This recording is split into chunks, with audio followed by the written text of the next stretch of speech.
Bismillah, Assalamualaikum warahmatullahi wabarakatuh. Alhamdulillah, salatu wassalamu ala rasulillah wa ala alihi wa sahbihi wa mawalah. Wa la hawla wa la quwata illa billah, ma ba'd. Masyaallah muslimin, para pemirsa Fatu TV, rahimani wa rahimakumullah. Semoga selalu dalam lindungan Allah Azza wa Jalla. Ahlan wa sahlan wa marhaban bikum. Kami ucapkan kepada seluruh pemirsa Fatu TV dimanapun Anda berada. Alhamdulillah kita masih diberikan kesempatan untuk bisa bertegur sapa kembali melalui program live interaktif kesayangan kita semua. Program live interaktif Fatu TV yang insyaAllah pada kesempatan kali ini dibimbing langsung oleh Al-Ustaz Dr. Muhammad Haikal Basyarahil dengan tema kembali kepada hadis Nabi. Ya, dan alhamdulillah kita telah terhubung bersama Al-Ustaz Dr. Muhammad Haikal Basyarahil di kediaman beliau di Martapura. Mari sama-sama kita sapa beliau terlebih dahulu. Assalamualaikum warahmatullahi wabarakatuh, Ustaz. Waalaikumsalam warahmatullahi wabarakatuh. Kaifal akhbar, Ustaz? Alhamdulillah bikhair. Alhamdulillah, insyaallah, Ustaz. Tapi Ustaz, insyaallah kita akan meminta waktu Ustaz lebih kurang 1 jam mendatang, Ustaz, untuk menjawab pertanyaan-pertanyaan dari pemirsa Fatu TV nantinya, Ustaz. Baik, Ustaz. Syukran jazakumullahu khairan, Ustaz, atas kesediaannya. Ya, kemudian sebelum kita mulai program live interaktif kita pada kesempatan kali ini, kami ingin menyampaikan beberapa pengumuman, diantaranya bahwasanya program live interaktif Fatu TV memungkinkan para pemirsa untuk bisa bertanya langsung kepada Al-Ustaz Dr. Muhammad Haikal Basyarahil, tentunya dengan tema yang telah kita tentukan, yaitu kembali ke hadits Nabi. Bagi para pemirsa yang ingin bertanya langsung kepada Al-Ustaz Dr. Muhammad Haikal Basyarahil bisa menghubungi nomor layanan kami di 021 2123 2333. Ya. Kemudian tak lupa pula kami ingin menyapa para pemirsa Fatu TV yang ikut menyimak acara ini melalui siaran radio. Ahlan wa sahlan wa marhaban bikum. Kemudian kami juga ingin mengajak para pemirsa Fatu TV untuk bisa bergabung bersama kami menyebarkan dakwah Islam ini melalui rekening aktif yang bisa Anda saksikan di layar kaca televisi Anda semua.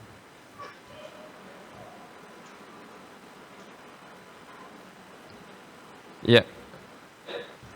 Baik, kita akan memulai program live interaktif kita pada kesempatan kali ini dengan sepertinya langsung saja, Ustaz, ya, tidak perlu kita buka lagi dengan mukadimah. Kita akan langsung saja bacakan pertanyaan-pertanyaan yang telah masuk di Dewan Redaksi kita. Baik. Ada beberapa pertanyaan yang telah kita coba rangkum. Di antaranya pertanyaan pertama dari Rahmatullah di Sukabumi. Ya.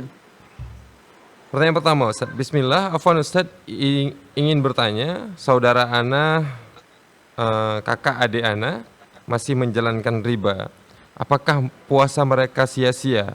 Bagaimana sikap ana memberitahukan kepada mereka? Bagaimana sikap ana untuk memberitahukan hal ini kepada mereka? Syukran jazakumullahu khairan. Ya. Jazakumullah khair atas pertanyaannya. Pertamanya, riba merupakan salah satu dosa besar dan disebutkan dalam hadis Nabi SAW, "Ijtanibu sab'al mubiqat." Kata Nabi, jauhilah 7 hal yang membinasakan, dosa yang membinasakan. Di antaranya Rasulullah menyebutkan aklur riba, seseorang memakan riba. Kemudian juga Allah Subhanahu wa taala mengajak perang terhadap orang-orang yang memakan riba. Ya, fa'dzanu biharbin minallahi wa rasulih. Ya, maka komandangkanlah perang bagi orang yang masih senantiasa memakan riba, maka dia berperang dengan Allah Subhanahu wa taala. Kemudian juga Allah cabut keberkahan pada harta orang yang memakan riba. Yamhaqullahu riba wa yurbis shadaqat. Sesungguhnya Allah cabut keberkahan dari harta riba tersebut dan Allah mengembangkan, menjadikan keberkahan pada harta yang disedekahkan di jalan Allah Subhanahu wa taala. Berdasarkan ayat-ayat ini dan hadis-hadis yang kita bacakan tadi, sangatlah jelas bahwasanya riba ini adalah dosa besar. Ya, diancam pelakunya dengan dilaknat, dengan dicabut keberkahan, dengan diajak berperang di hari kiamat kelak. Dan begitu besarnya dosa riba ini, maka Rasulullah SAW banyak sekali beliau ya menyebutkan di dalam hadis-hadis beliau tentang larangan-larangan riba ini. Baik itu larangan riba itu sendiri ataukah larangan-larangan yang membawa kita kepada perbuatan riba. Nah, kalau kita mengetahui hal ini, kalau ada orang yang melakukan riba masih, kemudian di sisi lain dia berpuasa, atau dia di sisi lain dia masih melaksanakan ibadah salat, apakah ibadah salat dan ibadah puasanya itu diterima oleh Allah Subhanahu wa taala ataukah sia-sia? Maka kata para ulama ya, tidak ada hubungannya antara dosa riba dengan ibadah salat dengan ibadah puasa. Maka dosa riba itu adalah ya dosa yang lain, ya. Tidak ada hubungannya dengan dosa dengan salat dengan puasa. Oleh karenanya apakah diterima? Mudah-mudahan diterima ibadah salatnya, mudah-mudahan diterima ibadah puasanya oleh Allah Subhanahu wa taala. Tetapi dia harus bertaubat kepada Allah, ya. Dia harus bertaubat kepada Allah. Bisa jadi ya akibat seseorang itu memakan sesuatu yang haram menjadikan ya orang itu malas beribadah, dan itu dampak dari harta yang haram adalah menjadikan kita itu malas beribadah kepada Allah Subhanahu wa taala. Makanya Allah Subhanahu wa taala ketika mengatakan kepada para nabi-nabi, ya ayyuhar rusul kulu minat thayyibat wa'malu salihah. Kata Allah, wahai para rasul-rasul, makanlah kalian dengan makan yang baik, wa'malu salihah, dan beramal saleh. Di sini Allah kaitkan amal saleh dengan makanan yang baik. Makanan yang baik itu adalah makanan yang halal, didapatkan dari rezeki yang halal, atau makanannya itu dimakan dari zat yang halal. Maka ketika seseorang mendapatkan sesuatu yang dia makan dari sesuatu yang haram, maka ini sangat erat mempengaruhi amal salehnya. Maka kita katakan riba. Apakah dia mempengaruhi ibadah kita? Mempengaruhi ibadah kita. Kadang orang itu meninggalkan banyak ibadah, malas beribadah, malas berpuasa, malas sholat, akibat dampak dari perbuatan haram. Tetapi ketika orang itu memakan suatu yang haram, kemudian dia berpuasa, kemudian dia sholat, apakah diterima sholatnya? Selama terpenuhi rukun-rukun puasa tersebut, selama terpenuhi syarat-syarat tersebut, maka insya Allah Allah Subhanahu wa taala menerima ibadah seorang hamba kalau terpenuhi ikhlas dan mutabah. Tetapi dari sisi lain dia memiliki dampak menjadikan kita itu susah beramal, susah beribadah akibat dari harta yang haram. Terus bagaimana cara menasihatinya? Maka diingatkan. Ya, diingatkan dosa riba tersebut, ya. Diingatkan beliau bahwasanya dosa riba tersebut, ya. Ingatkan dia bahwasanya dia memakankan sesuatu yang haram kepada anak dan istrinya, memakankan sesuatu yang memasukkan api di dalam perut anak dan istrinya. Ingatkan, ya. Terus diberikan nasihat. Orang kalau terus diberikan nasihat, diingatkan dengan dosa-dosa riba, maka insya Allah ya, insya Allah dia akan keluar, insya Allah dia akan meninggalkan perbuatan riba tersebut. Wallahu a'lam. Insyaallah, syukran Ustaz, jazakumullahu khair atas jawabannya. Ya. Kemudian pertanyaan selanjutnya Ustaz dari Denny Aburio di Jawa Tengah, Kota Surakarta. Bismillah, Assalamualaikum warahmatullahi wabarakatuh. Ustaz, ana izin bertanya, apakah ibadah puasa atau khususnya Ramadan bisa menaikkan derajat keimanan dan ketakwaan seorang muslim? Mengingat banyak orang yang berpuasa hanya menjadi semacam rutinitas tahunan tanpa merasakan makna yang terkandung di dalamnya, Ustaz. Syukran, jazakumullahu khairan. Baik. Apakah ibadah puasa itu menaikkan iman seseorang? Iya. Karena iman itu bertambah dengan ketaatan. Kata para ulama, yazidu bit ta'ah wa yanqusu bil ma'siyah. Sesungguhnya iman itu bertambah dengan ketaatan dan berkurang dengan kemaksiatan. Iman kita berkurang ketika kita melakukan perbuatan maksiat. Iman kita bertambah ketika kita melakukan perbuatan amal saleh. Maka puasa itu salah satu bentuk amal saleh. Ketika orang berpuasa, imannya bertambah. Ketika seorang itu melaksanakan salat sunnah, berarti imannya bertambah. Maka puasa dan amal saleh yang lain itu mempengaruhi derajat keimanan seseorang. Kemudian di sini ada masalah. Bagaimana kalau seandainya banyak orang berpuasa, dia menjadikan rutinitas, ya. Bahkan dia di dalam puasanya dia mungkin bermaksiat, Ustaz. Maka kita katakan, ya, orang yang melakukan demikian, puasanya dia rutinitas atau dia berpuasa masih melakukan perbuatan maksiat, bisa jadi ada khalal, ada kekeliruan di dalam masalah puasanya. Bisa jadi dia tidak ikhlas ketika dia berpuasa.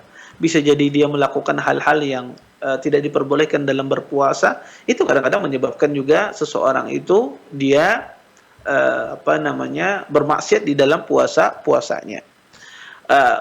Yang ketiga ya rata-rata emang sebagian orang kadang menjadikan puasa itu rutinitas, tetapi jarang sekali kaum muslimin itu menganggap puasa itu bukan suatu ibadah. Selama dia menganggap itu suatu ibadah, selama dia menganggap itu ada sesuatu yang diperintahkan oleh Allah Subhanahu wa taala, maka walaupun itu dia anggap adalah sebuah tahunan ya, sesuatu yang harus dikerjakan, maka insya Allah dia mendatangkan pahala dari niat dia tersebut selama rukun dan syaratnya terpenuhi. Ya, selama rukun dan syaratnya terpenuhi, dan yakini ibadah itu apapun bentuk ibadah itu meningkatkan keimanan kita. Orang yang berpuasa walaupun puasanya kadang banyak hal-hal yang mungkin kurang, tidak sempurna ya, dia misalnya puasa Tasu'a, puasa Asyura misalnya, tapi masih menggibah, tapi masih mungkin melakukan perbuatan-perbuatan dosa, tentu ini lebih baik ketimbang dia tidak berpuasa. Kondisi dia tidak berpuasa, maka itu lebih tidak baik lagi.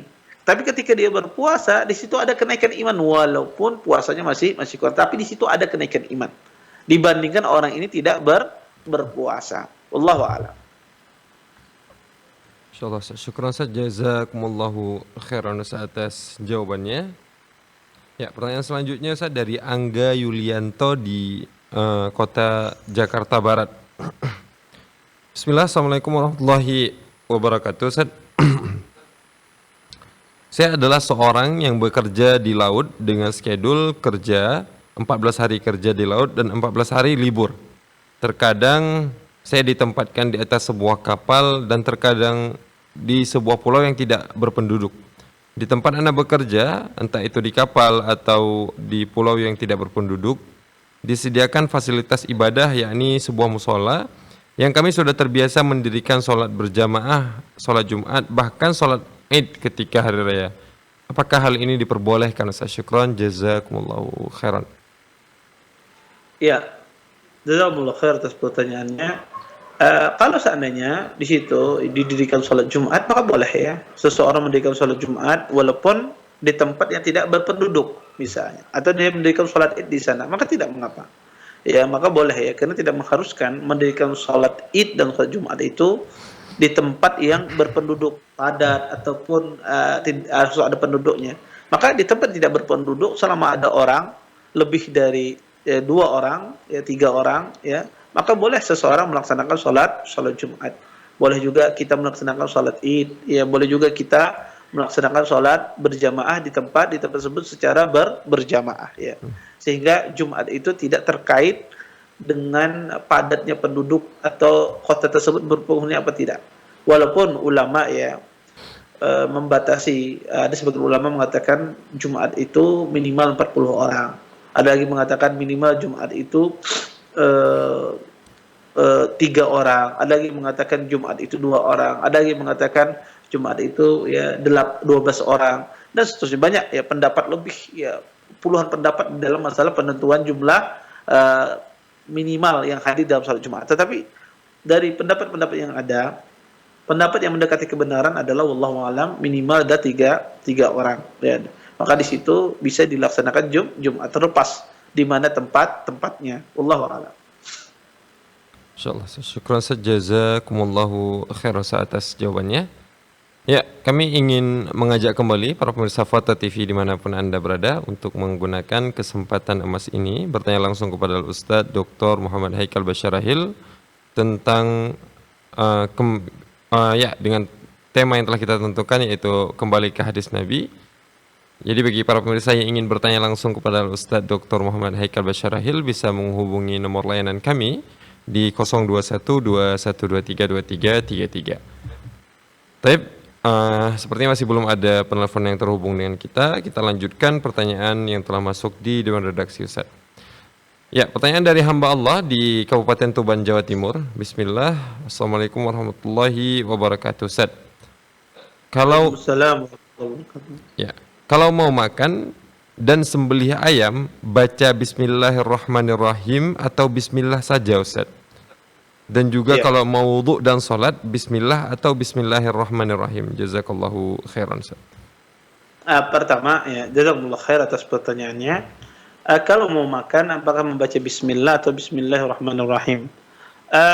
Ulama khilaf ya, mengatakan apakah membaca bismillah atau bismillahirrahmanirrahim. Baik itu membacaan bismillah atau membaca bismillahirrahmanirrahim, kedua-duanya sama insyaallah. Tapi mana yang lebih afdal?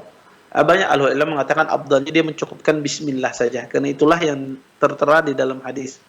Ketika Nabi mengatakan kepada anak kecil, qul bi yaminik ya wa qul mimma yalik, ya, kemudian di dalam sebagian hadis Nabi sallallahu alaihi wasallam samillah, ya, sebutlah dengan nama Allah.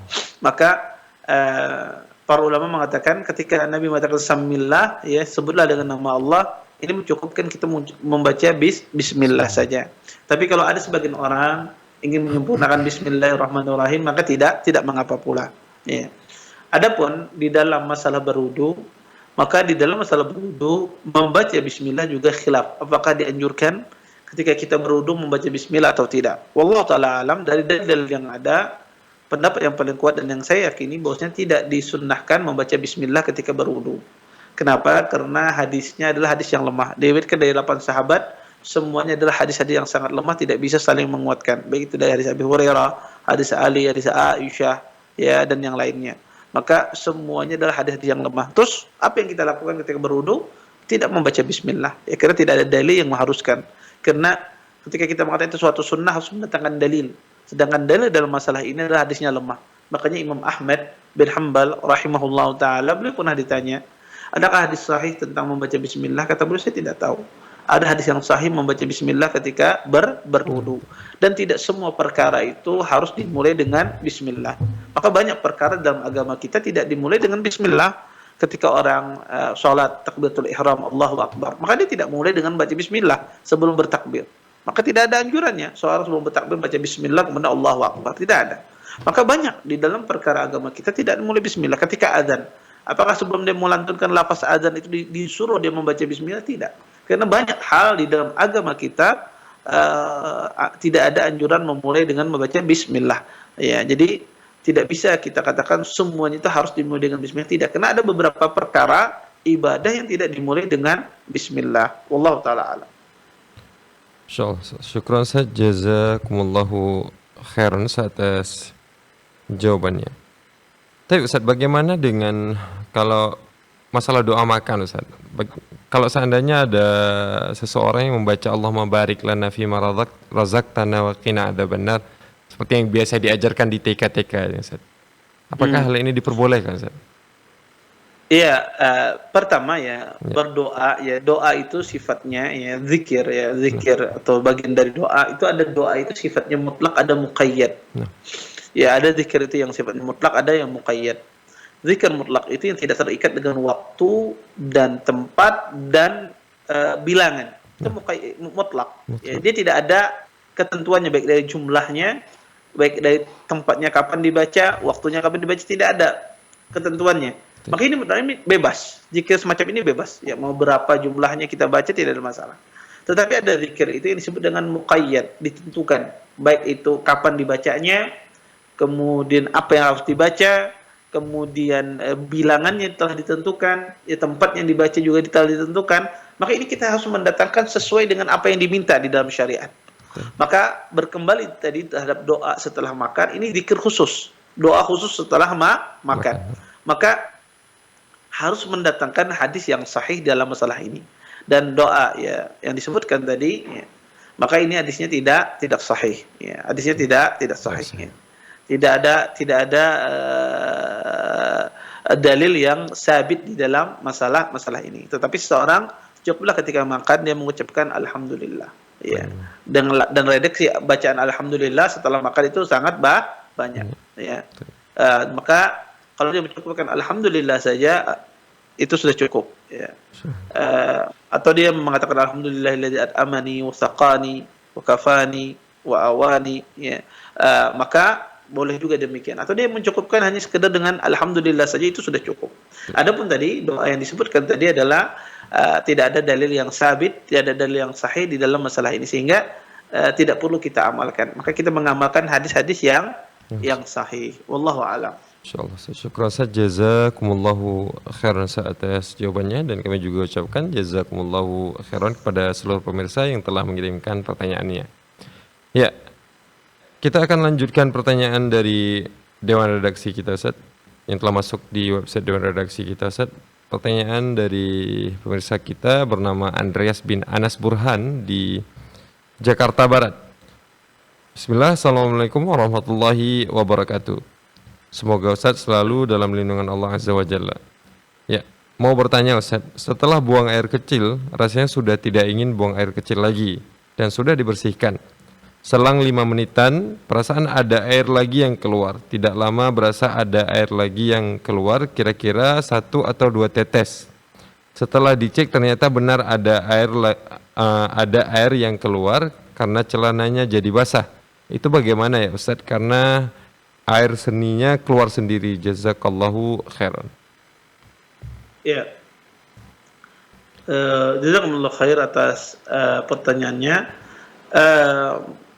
Emang ada sebagian orang kadang-kadang ketika dia kencing kemudian tidak selesai, ya, tidak sampai selesai kencingnya, masih tersisa, sehingga beberapa menit kemudian keluar sisa air kencing tersebut.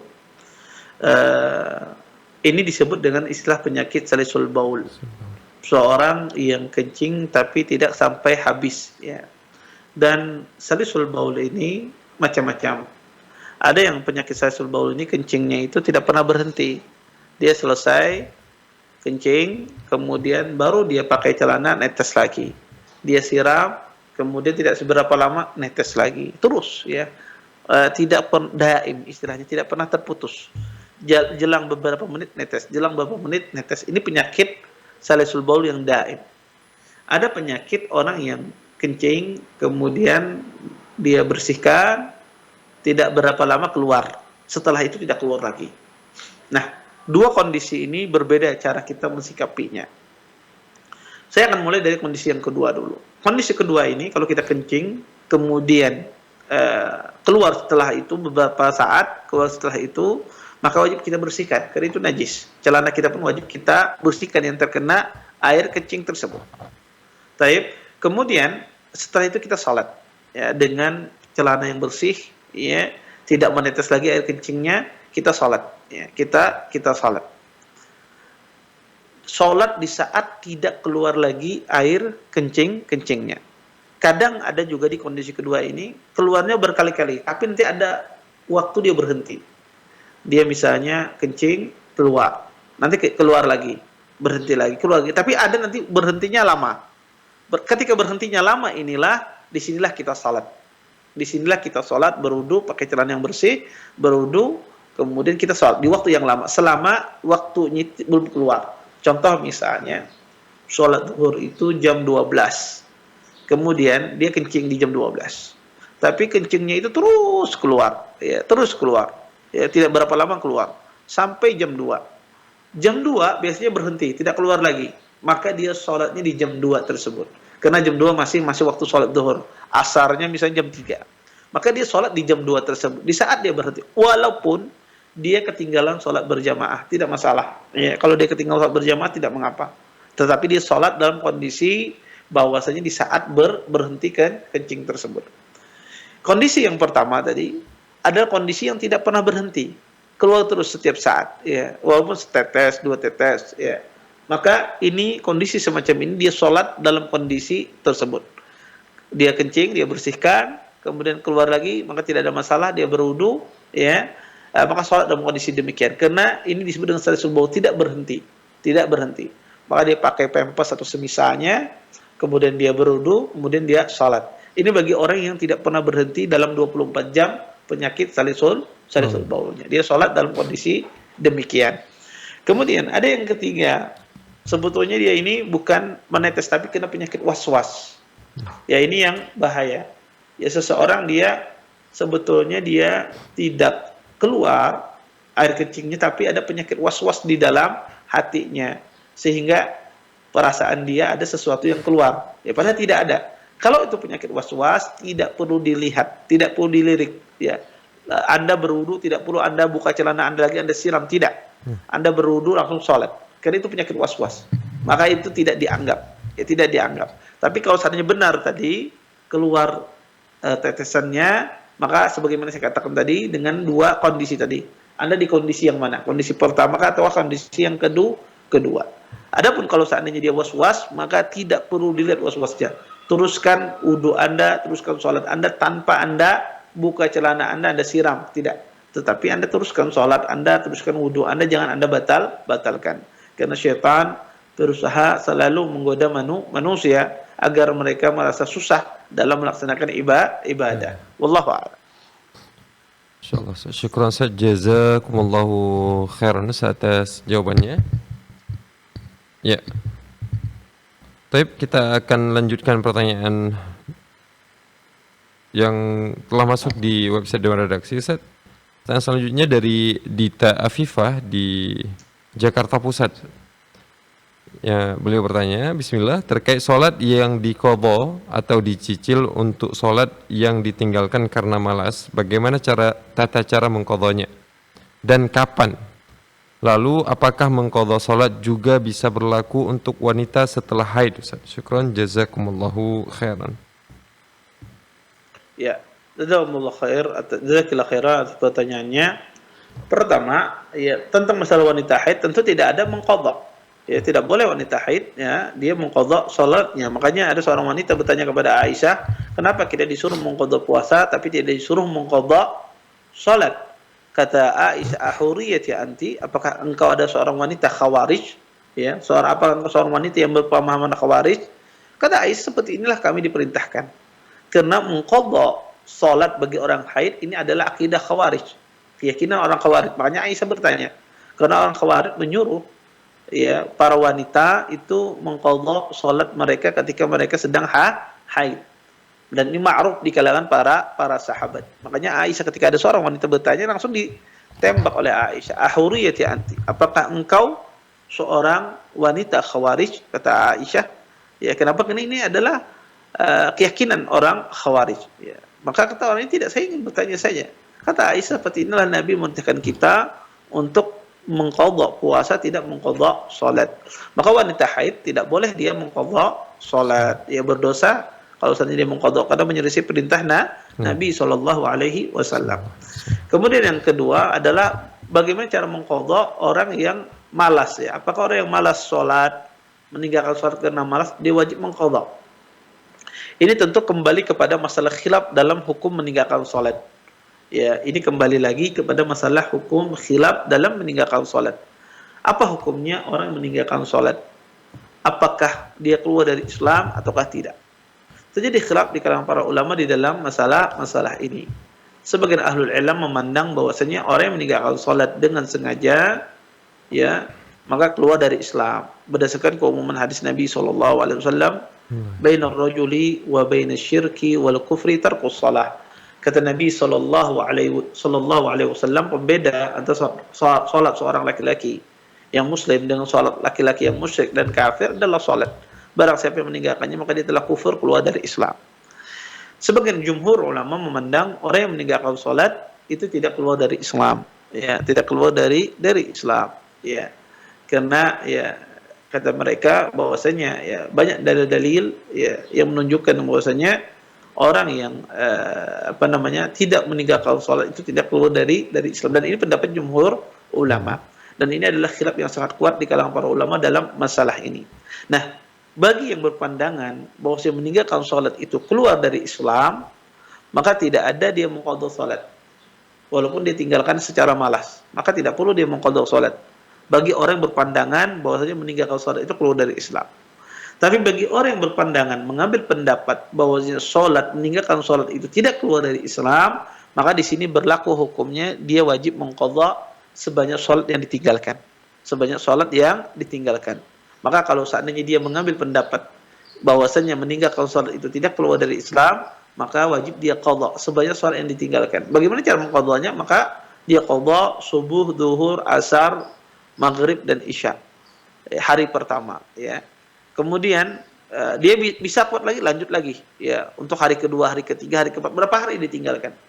Kalau dalam satu hari bisa dia qadha ratusan sholat, ya alhamdulillah. Kalau tidak bisa dia bertahap, dia qadha. Hari ini dia qadha 10 waktu, besok 10 waktu dan seterusnya. Ya. Tentu saja ini bagi yang menganggap bahwasanya meninggalkan sholat itu tidak keluar dari Islam. Tapi orang yang mengambil pendapat yang mengatakan meninggalkan sholat ya secara total itu keluar dari Islam, maka dia tidak perlu mengqadha. Wajib dia bertaubat kepada Allah Subhanahu wa taala. Wallahu a'lam. Insyaallah, syukran Ustaz, jazakumullahu khairan Ustaz atas jawabannya. Ya, dan kami juga ucapkan jazakumullahu khairan bagi para pemirsa yang telah mengirimkan pertanyaannya. Baik, pertanyaan selanjutnya Ustaz dari Elis Yulia Nurmalaksanasari di Kabupaten Subang. Bismillah, Assalamualaikum warahmatullahi wabarakatuh. Ustaz, maaf, apakah membaca surat Al-Muluk dan surat As-Sajdah sebelum tidur merupakan sunnah?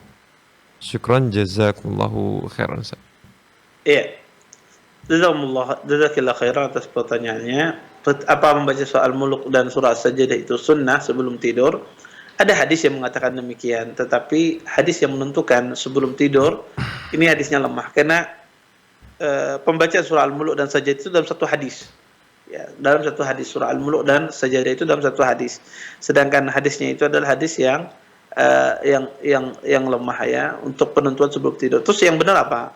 Seseorang membaca surah Al-Muluk, ya dia baca saja surah Al-Muluk tersebut, dia amalkan dan insyaallah siapa saja yang mengamalkan surah Al-Muluk ya, artinya dia mempelajarinya, mengamalkan isinya, membacanya, ya, maka insyaallah dia terhindar dari fitnah kubur, terhindar dari azab kubur. Makanya kata para ulama, di antara keutamaan seseorang yang mengamalkan surah Al-Muluk adalah terhindar dari fitnah kubur atau terhindar dari adab kubur. Tapi apakah dikhususkan dibaca sebelum tidur? Wallahu a'lam. Ya, setahu saya hadis tersebut adalah hadis yang lemah, mengkhususkan membaca sebelum tidur surah Al-Muluk dan surah As-Sajdah. Tetapi yang benar adalah diamalkan. Ya, diamalkan, tidak mesti sebelum tidur. Diamalkan kemudian dibaca, dipahami maknanya, diamalkan isinya. Kalau orang melakukan demikian, maka insyaallah dia terhindar dari fitnah kubur. Wallahu a'lam. Insyaallah, syukran, jazakumullahu khairan atas jawabannya.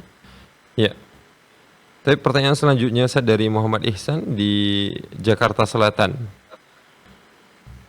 Afwan Ustaz, izin bertanya, apakah mengamalkan ilmu yang ada di Al-Quran dan Sunnah Rasulullah Sallallahu Alaihi Wasallam itu diharuskan secara terus-menerus atau hanya perlu satu atau beberapa kali saja sudah cukup? Yang penting kita sudah mengamalkannya.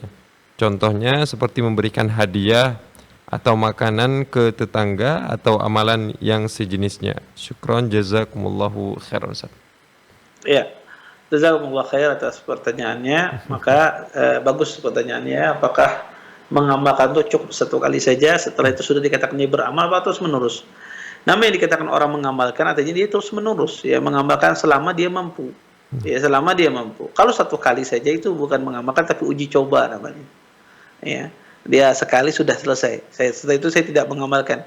Disuruh memberikan salam ketika ketemu sama saudaranya, dia mengucapkan assalamualaikum. Setelah itu dia tidak mau lagi, ya, salam. Ya, maka namanya mengamalkan adalah terus menerus selama kita mampu. Dikasih contoh tadi adalah dalam bersedekah. Apakah dalam bersedekah itu cukup satu kali saja saya dikatakan orang sudah bersedekah? Tidak perlu bersedekah. Tidak. Tetap setiap kita diberikan kelapangan oleh Allah, kita bersedekah. Setiap kita diberikan keluasan rezeki oleh Allah, kita bersedekah. Ya. Maka kapan kita bisa lapang bersedekah? Maka kita bersedekah. Tidak sekali dalam seumur hidup. Ya. Karena tidak ada ya, istilah ibadah itu sekali dalam seumur hidup, tidak ada. Ya, salat sekali seumur hidup tidak ada. Sedekah sekali dalam seumur hidup tidak ada. Selama kita diberikan kelapangan oleh Allah, kita bersedekah. Walaupun lagi saya katakan bersedekah ya tidak wajib. Sedekah itu hukumnya sunnah, tetapi itu sesuatu yang ditekankan, dianjurkan bagi orang yang memiliki keluasan rezeki. Sama seperti kita diperintahkan untuk sholat tahajud. Kita sholat satu kali saja untuk seumur hidup sholat tahajud, tidak. Sholat setiap hari. Ya. Selama orang itu mampu, sholat setiap hari. Dan semuanya amal-amal ibadah sunnah atau wajib, ya, maka harus kita kerjakan kalau wajib. Tidak boleh kita tinggalkan sunnah ya kapan kita mampu kita laksanakan. Wallahu a'lam. Insyaallah, syukran Ustaz, jazakumullahu khairan Ustaz atas jawabannya. Ya, kita masih punya waktu Ustaz, kita lanjutkan pertanyaannya. Ada pertanyaan dari hamba Allah di Tuban ini Ustaz. Bismillah, Assalamualaikum warahmatullahi wabarakatuh Ustaz. Pertanyaannya, apakah seorang yang berumur 40 tahun bisa mengakikah dirinya sendiri? Syukran, jazakumullahu khairan Ustaz. Ya, jazakumullah khair atas pertanyaannya. Apakah orang berusia 40 tahun bisa mengakikah dirinya sendiri? Ulama khilaf ya tentang masalah akikah orang yang sudah besar, apakah boleh atau tidak. Sebagian ahlul ilm memandang boleh ya, berdasarkan hadis Nabi SAW yang dikeluarkan oleh Imam Baihaqi dalam kitabnya Sunan Al-Kubra ya. Akan Nabi SAW ba'da nubuwah. Nabi SAW beliau mengakikahi setelah diangkat menjadi nabi, setelah diangkat menjadi nabi. Berdasarkan ini, sebagian ahlul ilm berpandangan bahwasanya boleh mengakikahi setelah seseorang itu dewasa, karena Nabi SAW diangkat menjadi nabi pada saat itu usia beliau adalah 40 tahun. Nabi diangkat ya menjadi seorang nabi dan rasul pada usia 40 tahun. Maka kata para ulama ini menunjukkan mengakikahi di waktu dewasa itu boleh. Tetapi sayangnya hadis ini adalah hadis yang lemah. Ya, hadis ini adalah hadis yang lemah, dilemahkan oleh banyak ulama. Dia yang melemahkan adalah Imam Nawawi rahimahullah taala. Kemudian ya, dalam sanadnya ada seorang rawi bernama Abdullah bin Muharrir. Ya, dia adalah rawi yang sangat lemah. Kemudian sebagian ahlul ilm di antaranya Imam Ahmad dan yang lainnya mengatakan bahwasanya kata beliau tidak boleh mengakikahi di waktu dewasa, dan saya tidak mengetahui ini dilakukan oleh perbuatan para salaf, kata Imam Ahmad. Ya. Kenapa? Karena mereka menganggap hadisnya adalah hadis yang lemah. Dalilnya adalah dalil yang lemah. Maka Imam Ahmad memandang tidak ada akikah untuk orang dewasa. Wallahu taala alam. Saya pribadi condong kepada pendapat yang membolehkan berakikah ketika orang itu dewasa, karena adanya perintah Nabi SAW ya, disuruh kita untuk mengakikahi ya. Maka ya, perintah kullu ghulamu tahanun bi aqiqati, setiap anak itu tergadaikan dengan akikahnya, maka ini bisa dikatakan dalil yang umum ya, dalil yang umum, tidak mengharuskan pada hari ketujuh ya, pada hari ketujuh. Afdalnya adalah pada hari ketujuh. Tetapi ketika orang tua kita dulu tidak memiliki keluasan rezeki, kelapangan rezeki, dan kita diluaskan rezeki oleh Allah Subhanahu wa taala, maka insyaallah tidak mengapa ya kita mengakikahi diri kita selama yang diakikahi itu masih hidup. Kalau yang sudah meninggal dari bapak kita atau dari saudara kita yang belum diakikahi, kemudian kita akikahi, maka ini tidak boleh. Kalau orangnya sudah meninggal kemudian kita akikahi, ini tidak boleh. Tapi selama dia masih hidup dan dia dewasa, insyaallah maka tidak mengapa, walaupun tidak seperti dianjurkan ketika masih kecil. Wallahu a'lam. Insyaallah, syukran, jazakumullahu khairan atas jawabannya. Kami ucapkan juga jazakumullahu khairan kepada yang telah mengirimkan pertanyaan. Baik, pertanyaan selanjutnya dari Denny di Kabupaten Bojonegoro, Jawa Timur. Bismillah, Assalamualaikum warahmatullahi wabarakatuh. Ustaz, izin bertanya, bagaimana hukumnya kencing bayi laki-laki yang sudah ditahnik dengan kurma? Dan bagaimana pula jika sudah mengonsumsi susu formula dan ASI saja? Syukran, jazakumullahu khairan. Kata Nabi SAW, ya, jazakumullah khair atas pertanyaannya. Disebutkan dari hadis Abi Samhah, Nabi SAW qala yughsalu min bauli jariyah wa yurashu min bauli al-ghulam. Kata Nabi, ya, disiram dari air kencing wanita, bayi wanita, disiram pakai air, kemudian dipercikkan, kata Nabi, dari kencing anak laki-laki. Di sini para ulama ya khilaf ya, kenapa dibedakan antara laki-laki dengan wanita. Dikatakan bahwasanya kencing wanita itu lebih berbau daripada kencing anak laki-laki. Dikatakan juga bahwasanya sebabnya adalah anak laki-laki itu sering dibawa oleh orang tuanya, oleh ayahnya, dibawa jalan ya, berbeda dengan anak wanita. Sehingga ketika anak itu kencing ya di baju ayahnya, ini susah kalau ayahnya disuruh untuk menyiram. Tapi kalau dia disuruh dipercikkan saja, ini memudahkan. Ini dalam rangka memudahkan di dalam syariat. Ya. banyak sebab kenapa dibedakan antara cara membersihkan anak bayi laki-laki dengan bayi wanita ketika dia kencing. Nah, mengenai pertanyaan tadi, ya, maka bayi laki-laki yang masih makanan pokoknya adalah susu ibunya, ASI ibunya, tidak memakan yang lain, maka cara membersihkannya adalah dengan cara dipercikkan saja. Ya, dipercikkan di tempat najisnya, walaupun masih ada mungkin zat najisnya. Ya, tapi cukup dia percikkan di tempat najis, maka itu sudah cukup. Kemudian kata para ulama, bagaimana kaidahnya? Kaidahnya adalah makanan pokoknya masih ASI. Makanan pokoknya masih dia menyusu ibunya. Mungkin ada sebagian bayi itu dia masih menyusu ibunya juga makan bubur, serelak dan semisalnya. Maka kalau serelak itu sebagai makanan pendamping saja, bukan makanan pokok, tetapi makanan pokoknya masih dia nyusu sama ibunya, serelak atau pisang dan semisalnya, itu sebagai pendamping saja, maka ini tetap masih diberlakukan, dipercikkan, ya, dipercikkan kalau bayi laki-laki. Tetapi kalau dia sudah makanan pokoknya adalah bukan susu ibunya, bahkan susu ibu itu cuma sebagai pendamping saja, sebagai penyempurna saja, yang intinya adalah makanan pokoknya, buburnya dan seterusnya, maka bayi semacam ini harus disiram ketika dia kencing mengenai lantai, mengenai baju, maka harus disiram. Terus bagaimana kalau seandainya bayinya tidak menyusu ibunya, tetapi menyusu atau meminum susu formula? Apakah itu sama seperti dihukumi dengan bayi yang menyusu ibunya? Maka di sini khilaf di kalangan ahlul ilm. Ahlul ilm tidak pernah membahas halib as-sinai, ya, susu formula atau disebut dengan bahasa Arabnya al-halib as-sinai. Maka para ulama khilaf dalam masalah ini. Sebagian ahlul ilm mengatakan bahwasanya, ya, ulama membahas kalau apa hukumnya seorang bayi dia meminum dari susu binatang ternak, bahimatul an'am. Maka sebagian ahlul ilm fuqaha mengatakan dia tetap dibasuh, tidak dipercikkan. Ya. Maka sebagian ulama menganalogikan susu formula ini seperti seseorang bayi meminum susu binatang ternak. Ya, sehingga kata mereka tetap dibasuh. Sebagian ahlu ilmu mengatakan tidak, susu formula beda dengan karena di situ ada campuran-campuran dan lainnya.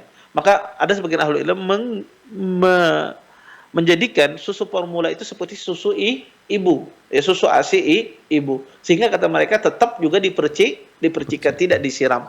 Wallahu a'lam. Dari dua pendapat ini, pendapat yang paling berhati-hati tentu pendapat yang mengatakan bahwasanya hendaknya disiram. Kalau seandainya dia meminum susu formula, hendaknya dia disiram. Itu yang lebih berhati-hati. Tetapi sekali lagi masalah ini ada khilaf di kalangan para ulama. Wallahu taala alam. Insyaallah, syukran Ustaz, jazakumullahu khairan atas jawabannya. Tapi Ustaz, sepertinya masih ada sedikit waktu, kita bacakan pertanyaan pendek satu nih Ustaz. Ada dari Ulfa Rizky Azizi di Banyuwangi, Jawa Timur Ustaz. Assalamualaikum warahmatullahi wabarakatuh Ustaz, izin bertanya. Saya seorang ibu memiliki 2 orang anak. Suami saya bekerja di luar negeri, insya Allah selama 3 tahun. Apakah boleh menurut agama saya tinggal di rumah bertiga saja dengan anak-anak saya? Syukron, jazakumullahu khairan. Ya, jazakillah khairan atas pertanyaannya. Beliau menanyakan apa boleh beliau bertinggal bersama anak dan 2 orang anaknya ketika suaminya pergi bekerja di luar negeri. Secara syariat boleh, tidak ada masalah. Kalau Anda ridha, misalnya suami Anda pergi selama 1 tahun, 2 tahun, 3 tahun, Anda ridha, maka tidak ada masalah. Ya, Anda tinggal bersama anak-anak Anda. Dan juga seorang suami harus memperhatikan nafkah istrinya, ya, nafkah dia mengasihi uang untuk keperluan istri dan anak-anaknya, karena itu kewajiban. Ketika dia bekerja di sana, maka dia harus, ya, memberikan nafkah. Kemudian juga dia harus juga perhatian terhadap pendidikan anaknya, pendidikan agama istrinya harus dia kontrol. Jangan juga seorang suami ketika dia pergi ke luar negeri, maka dia tidak memperdulikan bagaimana keadaan istrinya, bagaimana keadaan anaknya, maka harus dia kontrol juga anak dan istrinya. Maka kalau ditanya boleh tidak, boleh, insya Allah tidak ada masalah, ya, selama Anda ridha kalau seandainya suami Anda bekerja di luar negeri, ya. Wallahu a'lam. Syukur Ustaz, jazakumullahu khairan Ustaz atas jawabannya. Insyaallah Ustaz, maka dengan berakhirnya jawaban yang tadi, berakhirlah perjumpaan kita pada kesempatan kali ini Ustaz. Mengucapkan syukur Ustaz, jazakumullahu khairan atas kesediaan waktunya membersamai acara ini, membimbing kami untuk menjawab pertanyaan-pertanyaan dari para pemirsa Foto TV. Alhamdulillah pada kesempatan kali ini ada lebih kurang 11 pertanyaan yang telah kita jawab. Kami ucapkan syukron, jazakumullahu khairan Ustaz, ahsanallahu ilaikum wa barakallahu fikum Ustaz. Amin. Baik. Kemudian kami juga ucapkan jazakumullahu khairan kepada seluruh pemirsa Foto TV yang telah mengirimkan pertanyaannya dan yang telah mengikuti program live interaktif kita dari pertama hingga selesai. Syukron, jazakumullahu khairan. Tak lupa pula kami ingin mengajak seluruh pemirsa Foto TV untuk bisa berjuang bersama kami menyebarkan dakwah Islam ini melalui rekening aktif yang bisa Anda saksikan di layar kaca televisi Anda semua, atas nama Yayasan Pilar Media Komunikasi dan juga atas nama Dewan Fatwa Perhimpunan Al-Irsyad. Ya, kami ucapkan jazakumullahu khairan atas kebersamaannya. Saya mewakili seluruh kerabat kerja yang bertugas pamit undur diri. Wassallallahu ala nabiyina Muhammad. Wassalamualaikum warahmatullahi wabarakatuh.